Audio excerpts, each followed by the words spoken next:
સ્થાનિક સ્વરાજ્યની ચૂંટણીઓ પર ઋષિકેશ પટેલે નિવેદન આપ્યું અને કહ્યું કે સ્થાનિક સ્વરાજ્યની ચૂંટણી પર કામગીરી સોંપાઈ છે, જેમાં કલેક્ટરોના રિપોર્ટને આધારે કામગીરી કરાશે। ગ્રામ પંચાયતનો ચૂંટણી અંગે પણ જવાબદારી સોંપાઈ છે। જિલ્લા કલેક્ટરોના રિપોર્ટના આધારે નિર્ણય લેવામાં આવશે।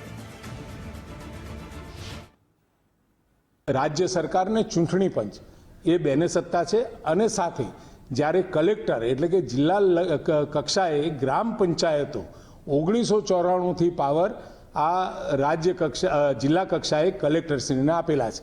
કલેક્ટર કક્ષાએ આ તમામે તમામ ગ્રામ પંચાયતોનું રોસ્ટર 4500 ઉપરની આ ગ્રામ પંચાયતો છે, એટલે સ્વાભાવિક ક્યાંક પ્રક્રિયા ધીમી પડી હોય, પરંતુ જે કામ પતી ગયું છે, જેની આખી યાદી બનાવવામાં અથવા તો જેની ચૂંટણી કરી શકાય એવી હોય એ તમામે તમામ નગરપાલિકાઓનો આપણે ચૂંટણી આપેલી છે।